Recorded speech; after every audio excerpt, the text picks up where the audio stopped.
सो भाई रिसेंट में मेरे साथ एक दिक्कत चल रही है। मेरा कॉलेज ऑफ चल रहा है, इसलिए मैं काफी ज्यादा लेट सोता हूँ, अराउंड 2-3 बजे के आसपास। आई नो ये हेल्थ के लिए बहुत ज्यादा बेकार होता है and I am working on it, but मेरे साथ ऐसा पहली बार हुआ है कि किसी मानव चैप्टर की वजह से मेरे दिमाग में इतना कुछ चल रहा हो कि मेरे को नींद ही नहीं आ रही है। मैं रिसेंट में लोकेशन चैप्टर की बात कर रहा हूँ एंड मेरे को पहले पता था कि यह चैप्टर एक बैंगर होने वाला है। चैप्टर का नाम ही गैप रन के में भाई, इट वाज एक्सपेक्टेड। इस वाले चैप्टर के साथ हमारा प्रेजेंटेशन स्टार्ट हो जाता है एंड एज यू नो कि मैं लोकेशन के बारे में वीडियोस वगैरह बनाता नहीं हूँ, ऑफ कोर्स ट्राई हुआ की वजह से। एंड ये वाली वीडियो भी कोई चैप्टर एक्सप्लेनेशन नहीं है, बट इस वाले चैप्टर में बहुत सारी ऐसी चीजें हैं जिनके बारे में थ्योरीज बन सकती हैं एंड ऑल्सो बहुत सारी ऐसी चीजें हैं जिनके बारे में हम बात कर सकते हैं। देखो इस चैप्टर में बहुत सारी इंटरेस्टिंग चीजें हुई हैं, बट सबसे पहले मैं बात करना चाहूंगा यूना ली के बारे में। फर्स्ट ऑफ ऑल लड़की काफी पावरफुल है एंड वो जो पूरी लिबरेशन आर्मी जिन्होंने कर रहा था, यूना उसी वाली गैंग की नंबर 2 थी। यूना को लेकर लास्ट चैप्टर के टाइम पे एक थ्योरी काफी वायरल हो रही थी, जो कि ये है कि यूना जिन योंग एंड डैनियल की मम्मी की बहन थी। बट इस वाले चैप्टर में ये वाली थ्योरी कंप्लीटली डीबंक हो जाती है, एज यूना का पूरा नाम है यूना ली, जो कि काफी ज्यादा इंटरेस्टिंग चीज है। सेकेंडली यूना जिन योंग को इस वाले चैप्टर में लीडर कहकर बुलाती है, ना कि बिग ब्रदर या फिर ऐसा कुछ। एंड मोस्ट इंपोर्टेंटली हमको इस चैप्टर में जिन योंग की छोटी बहन को दिखाई दिया जाता है एंड नहीं वो सोमी पार्क नहीं है, डैनियल की मौसी का नाम है यूरी पार्क। अब यूना को लेके लोग काफी ज्यादा वाइल्ड दिमाग दौड़ाने वाले हैं, उसका सरनेम ली है, सो क्या यूना जेम्स ली की मम्मी हो सकती है? देखो हम लोगों को पता है कि प्री जनरेशन में एक शिकारी घुमा करता था, गैप्रियोन किम। सो मैं तुमको अपना पर्सपेक्टिव बता देता हूँ एंड ये वाली थ्योरी बहुत ही ज्यादा वाइल्ड थ्योरी होने वाली है, बट एज ए फैंस हम लोगों का यही तो काम होता है। सो हो सकता है कि यूना एंड गैप्रियोन के बीच में कुछ रहा हो, तुम लोगों को गैप्रियोन का तो पता ही है। वेल मेरी इस वाली थ्योरी में जेम्स ली यूना एंड गैप्रियोन किम का बेटा है। पहले मेरी पूरी बात सुन लेना।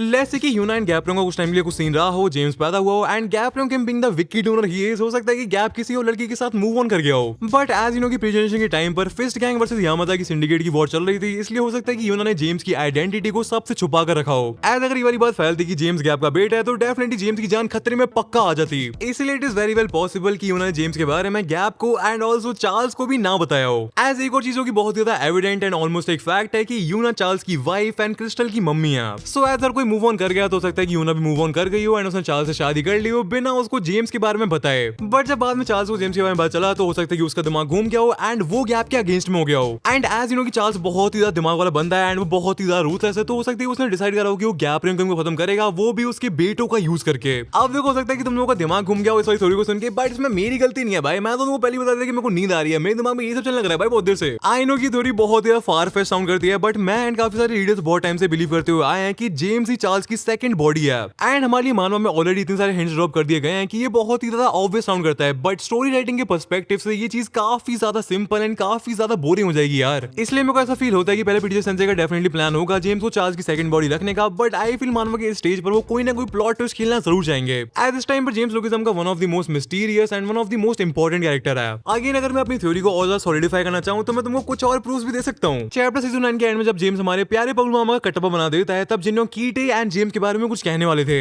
सबको पहले देख के लगा था कि जिन्हों मिसकिम को बताने वाले थे कि जेम्स एंड कीटे ने मिलकर गैप को मारा था, बट ये भी तो सकता है जिन्हों चीजा ये बोलना चाह रहे हो कि जेम्स एंड कीटे ने मिलकर अपने बाप को मारा था। देखो पीटीजे संजय को जेम्स की सेकंड बॉडी वाले एंगल से डाइवर्ट करना है, तो यही वो परफेक्ट टाइम है एंड यही वो परफेक्ट प्लॉट लाइन है। इससे हमको ये भी क्लियर हो जाएगा कि जेम्स एंड कीटे साथ मिलकर काम क्यों करते हैं। आप एक बंदा अपर वर्ल्ड का किंग क्यों बनना चाहता है एंड एक बंदा अंडर वर्ल्ड का किंग क्यों बनना चाहता है। दोनों बेटे अपने बाप को रिप्लेस करना चाहते हैं, एक ऐसा बाप जिसको दोनों ही बहुत ज्यादा हेट करते हैं। आई थिंक मैंने कुछ ज्यादा दिमाग लगा दिया इस वाली थ्योरी में। तुमको क्या लगता है कि वाली थ्योरी सच हो सकती है या फिर नहीं है? मेरे को कमेंट्स में जरूर बताना। एंड ये बाकी चीजों के बारे में बात कर लेते हैं। ये पूरा बंड खराब है, इस वाले चैप्टर की सबसे ज्यादा इंटरेस्टिंग चीज नहीं है। एज इस वाले चैप्टर में हमको प्री जनरेशन के काफी सारे लेजेंड्स को दिखाया जाता है। सबसे पहले बात करते हैं जेरी के बाप बैको ख्वान के बारे में, जिसको इस वाले चैप्टर में रेसलिंग का अटायर पहने हुए दिखाया गया है। अब ये चीज अपने आप में काफी ज्यादा इंटरेस्टिंग है। हम सबको पता है कि जेरी का बाप किस लेवल का मॉन्स्टर था। मेरे को बहुत ही क्रेजी वाली फीलिंग आ रही है कि बैको ख्वान रेसलिंग में काफी अच्छा हुआ करता होगा एंड उसने या तो मैच के टाइम पर किसी को टपका दिया होगा या फिर एटलीस्ट उसने किसी को बहुत ही ज्यादा गंदे लेवल पर डैमेज कर दिया होगा, जिसके बाद उसको रेसलिंग छोड़नी पड़ी होगी एंड उसने ऑफ कोर्स गैंग वगैरह जॉइन कर ली होगी।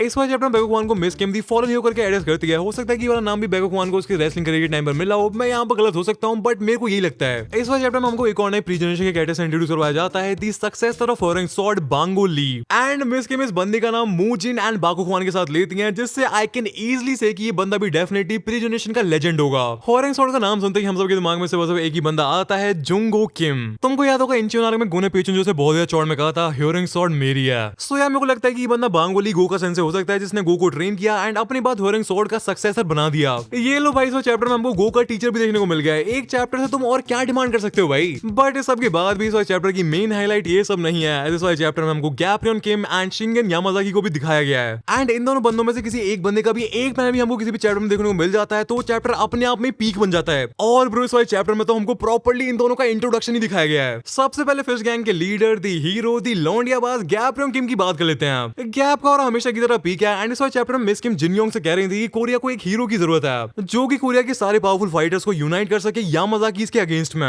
एंड जिनयोंग वाज लाइक मैं अपनी जगह पर ठीक हूं बट ये सब मेरे बस की बात नहीं है। फिर एंट्री होती है गैप की जो कि हद पर नॉनशलेंट है। भाई इज लाइक अच्छा तुम लोगों को एक हीरो की जरूरत है जो कि कोरिया के सारे सारे पावरफुल फाइटर्स को यूनाइट कर सके। हो जाएगा, कोई दिक्कत नहीं है। बेसिकली हमने काइंड ऑफ इस वाले चैप्टर में फिस्ट गैंग की स्टार्टिंग देखी है। देखो मेरे को गैप रन बहुत ज्यादा पसंद है, लाइक हद से ज्यादा पसंद है, बट इस वाले चैप्टर में शिनगेन ने गैप को बहुत ही ज्यादा गंदे लेवल पर ओवरशैडो किया है। शिनगेन की एंट्री अलग ही लेवल पर है भाई। इस वाले चैप्टर में हमको पता चल चुका है कि शिनगेन को तोरा ओनी करके क्यों बुलाया जाता है। भाई टाइगर के अंदर हाथ डाल के उसका दिल निकाल लिया एंड यहाँ पर भी शिनगेन का मन नहीं भरा।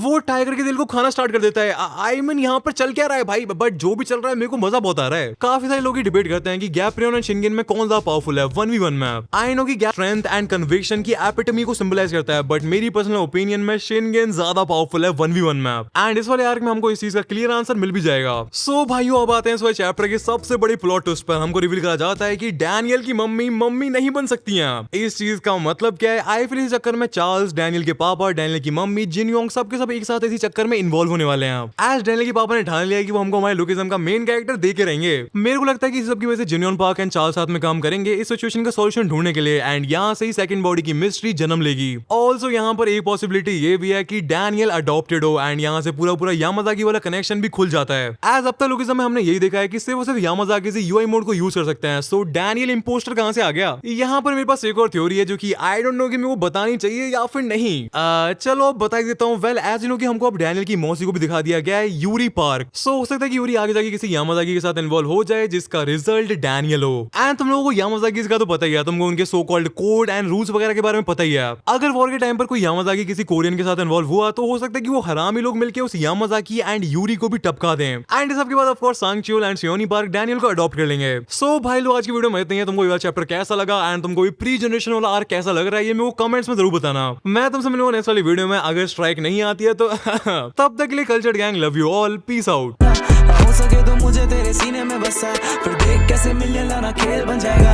ये गाने मेरे रोक देंगे लगा के कोई स्कीम, फॉरगेट अब मैं फिर एक नया लेके आ जाएगा।